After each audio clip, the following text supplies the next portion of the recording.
Beauty Lies Within by MiraculousDragonMaster. Applejack and Spike, Chapter 3. At Sweet Apple Acres, Applejack was working hard, bucking apples into baskets and carrying them into the barn. She wiped some sweat off from her brow.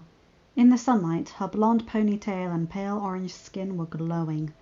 Her freckles on her cheeks were like stars, and her emerald green eyes were shimmering. She was wearing easy clothing to work in. Her white and green polo shirt, a jean jacket, her cowgirl boots with red apple prints. After she kicked another apple tree, she heard a voice calling her, "Applejack!" She turned around and saw her Granny Smith.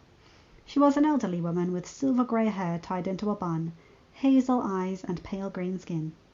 She wore an orange dress with an old apron tied around the waist. "Hey, Granny!" AJ cheerfully greeted as she walked over to her. "Is something wrong?" she asked when she saw the look on her face. "Nothing too serious, Sugar Cube," Granny Smith assured her granddaughter. "I just wanted to talk with you." Applejack took off her hat with some more sweat off her brow. "What about?" she asked as she repositioned her hat on her head, making sure that it wouldn't bother her pony ears. "I can't help but think it could be a shame that a pretty whippersnapper like yourself is working so hard," Granny said. Applejack rolled her eyes. "Granny, I told you that me and the girls are having the weekend off, going to Manhattan." "Well, I know, but I would like if you had someone to look after you." Applejack turned bright red when she realized what her granny was trying to imply. "Granny, I don't have time for a fella. Besides, you know that I'm waiting for the right man." "How will you know, Sugar Cube?"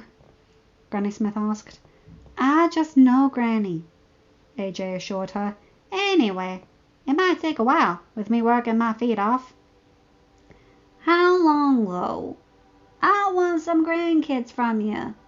Your brother is married and expecting a young'un." It was true. Big Mac, her older brother, got married the previous year, and now he will be a father in the next couple of months. AJ felt her face flush again at the thought of having kids, but then decided to brush off her granny's pestering and teasing as she started to sing, "Ain't got time for messing around, and that's not my style." She looked towards Ponyville, admiring the quaint little town that was her home.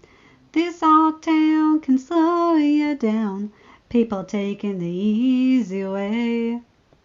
But I know exactly where I'm going, I'm getting closer, closer every day."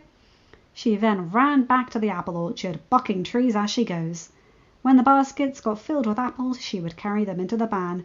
"And I'm almost there, I'm almost there. People down here think I'm crazy, but I don't care. Trials and tribulations, I've had my share. There ain't nothing gonna stop me now, 'cause I'm almost there."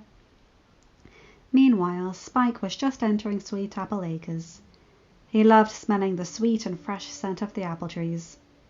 It was definitely a welcoming scent. Then he heard someone singing. He heard that voice before, though.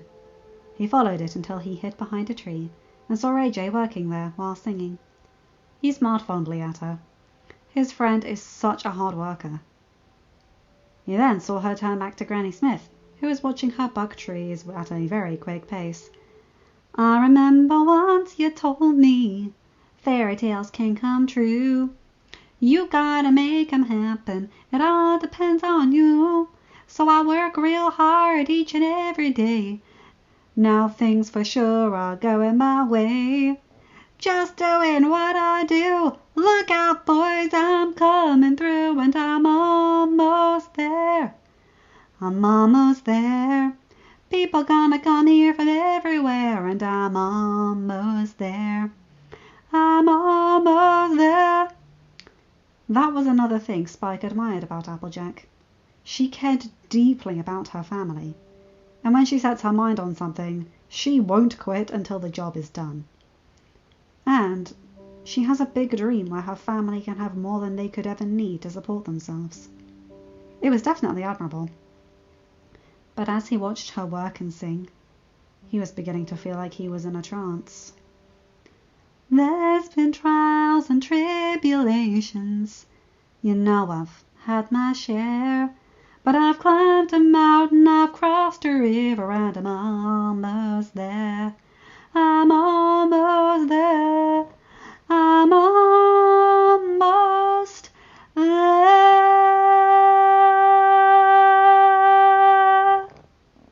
Spike couldn't tear his eyes away from the amazing sight he was seeing. AJ was practically shining in the midday sun.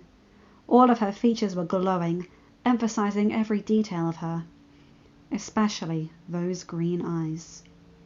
They were like emeralds, purely cut and sparkling. Her hair reached down to her ankles, were almost like they were woven with gold. If someone at that point would have asked him about his crush on Rarity, he wouldn't answer, nor would he care. He was so caught up in the vision before him that he didn't see her coming to his tree and giving it a mighty kick. He snapped out of it when he felt a mountain of apples fall on him. "Ow!" he exclaimed. Applejack whirled around and saw Spike stuck in a basket, buried under loads of ripe red apples, rubbing his head. "Spike!" she exclaimed, coming to his aid. "Are you all right?" "I'm fine," he assured her as she lifted him out of the basket. "What are you doing here?" AJ asked her favourite draconic friend, smiling brightly. For some reason, the thought or sight of him made her grin uncontrollably.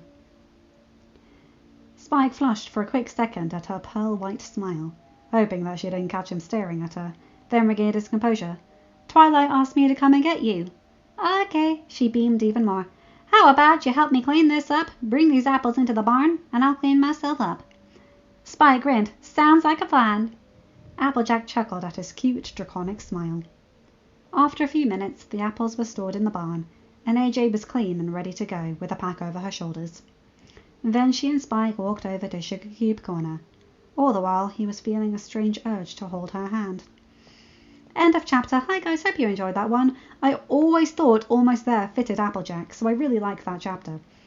I hope my country twang is okay. I'm trying here, people.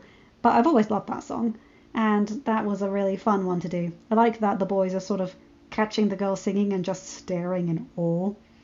I kind of want that to happen to me, but at the same time it would be kind of weird, which is why I prefer it in fictional, you know? Maybe it's just my love of the Little Mermaid talking, but I've always loved when guys hear girls singing and they're just in awe. It's just like, holy moly. Maybe it's just my romantic heart, but what can you do? Anyway, you guys know the drill. Like, comment and subscribe and hit that bell to get notified for whenever I upload a new video. Have a good day, night, whatever time zone you're in. Bye, my guys, girls, and non-binary pals. I'll see you in another video. Take care.